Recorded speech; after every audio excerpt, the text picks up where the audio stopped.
The stage was set just behind the glittering streets of Edo, a hidden realm steeped in suffocating darkness. The downfall of the Enya clan. Caught in the crushing undertow of political power struggles, Tamiya Yimon, our protagonist, was stripped of all privileges and income overnight, plunging into the ranks of the destitute masterless samurai. Wait, losing your samurai status back then? What's that even comparable to today? Is it like getting fired and having all your assets frozen instantly?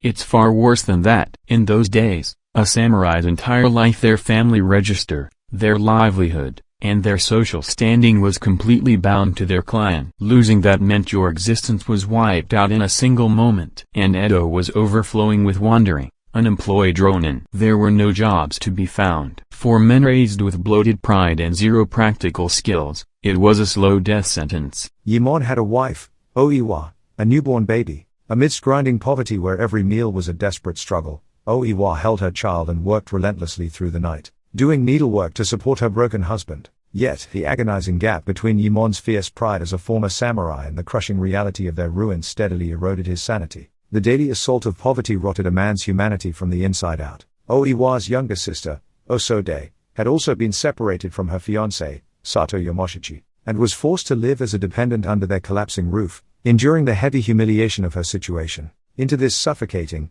inescapable tenement crept Takuitsu, a local masseuse who preyed on their weaknesses, relentlessly making unwanted advances toward Osode and sowing seeds of chaos everywhere he went. There's not a shred of hope, is there?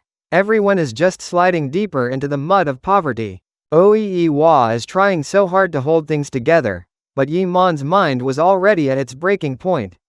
Precisely. The human mind isn't strong enough to survive solely on kindness and morals. Extreme hunger and the despair of being abandoned by society strip away the humanity of a man who once prided himself on honor. Every single tragedy began right here, in this filthy slum. And then, as if to shatter this suffocating deadlock, the gears of fate began to spin wildly out of control. Ome, the granddaughter of a wealthy Yotsuya pawnkeeper named Kibe Ito, caught sight of Yimon on the street one day and fell instantly in love. The Ito family wielded immense wealth. Using their fortune as leverage, they began scheming to bring the ruined ronin into their family as an adopted son-in-law. For a fallen samurai, that's the ultimate comeback story. A golden opportunity to get rich overnight right in front of him.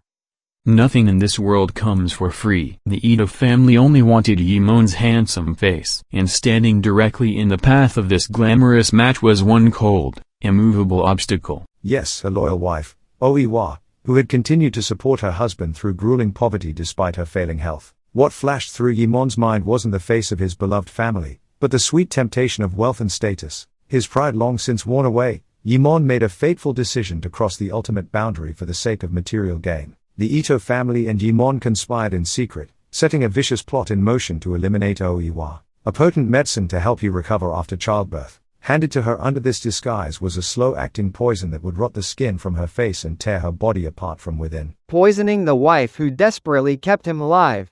That's pure madness. How far can a man sink just because he's blinded by greed?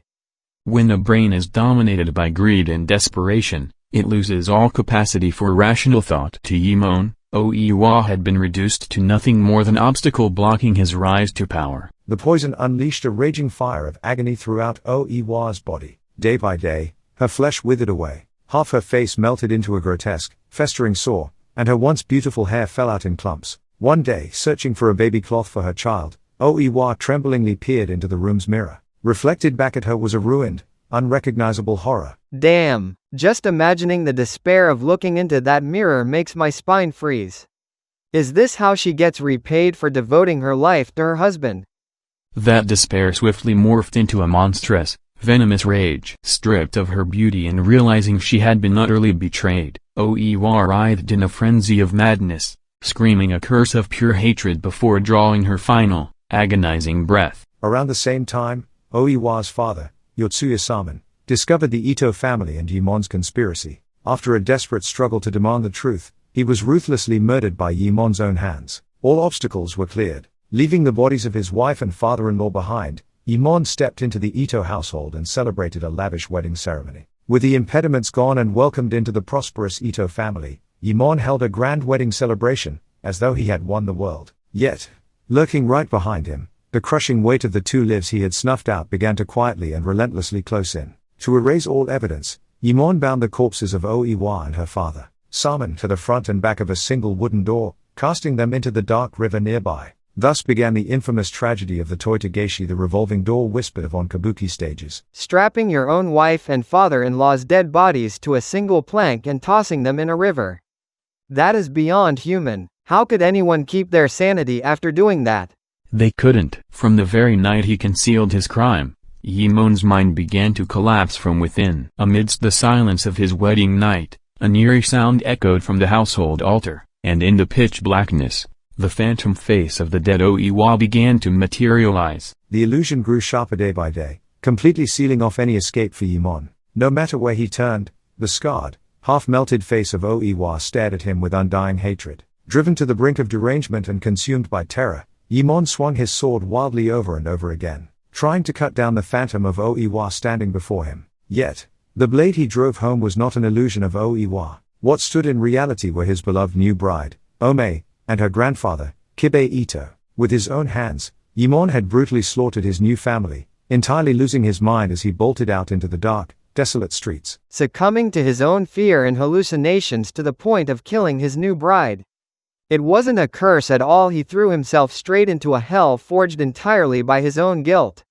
Exactly. When a human being is pushed to the absolute limit, the terror of ghosts is nothing compared to the horror of one's own madness. No one can ever escape the sins they have committed. Wait, but isn't Oiwa ultimately just a terrifying, malicious spirit?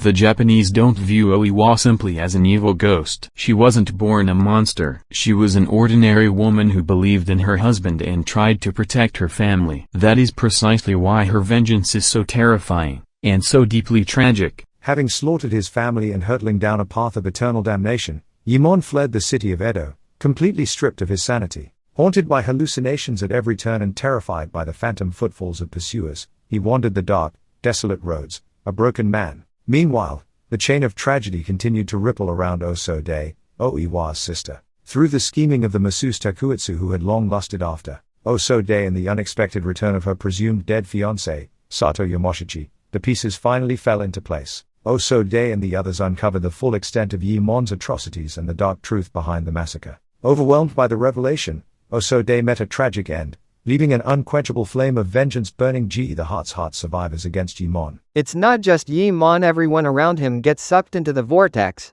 dragging everyone down into misery. It's an absolute chain reaction of hell.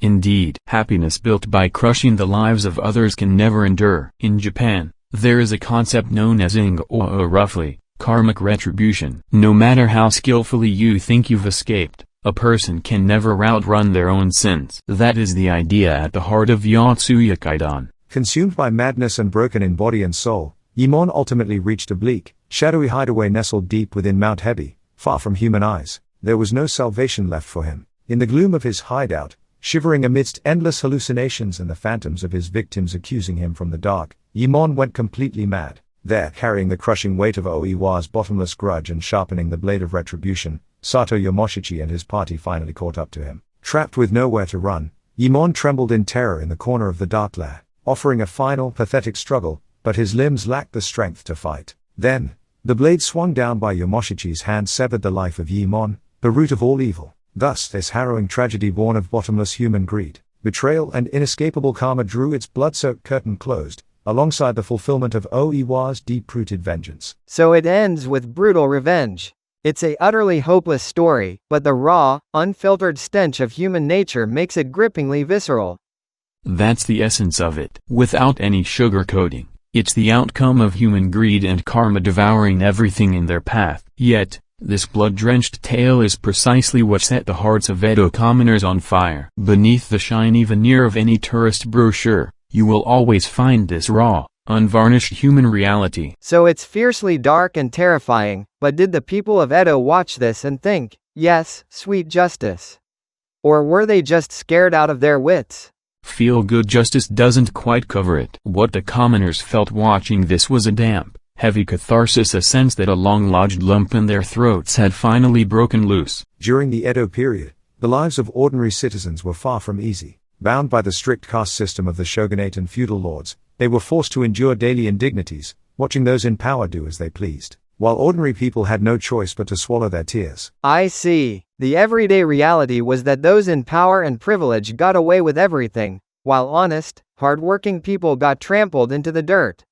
Exactly. That is why the framework of Yotsuya Kaidan struck such a powerful chord with the common folk. The protagonist, Yimon, originally belonged to the privileged samurai class. He selfishly manipulated the system for money and status, trampling down everyone beneath him, including his own wife. From a modern perspective, some might ask, why didn't they just get a divorce? But for Yimon of the Edo period, Oiwa wasn't someone he could simply walk away from. To claw his way back up as a samurai, Oiwa's very existence was an impediment. That is why he made the ultimate, unforgivable choice to erase his wife. However, a truly terrifying aspect of this story lies in the fact that it doesn't end with unjust exploitation. No matter how desperately Yimon clung to power and wealth, he was ultimately consumed from within by the terror of his own crimes and the relentless, haunting vengeance of the woman he murdered. The powerful and cunning end up utterly destroying themselves through their own fear and madness. That's the real core of it.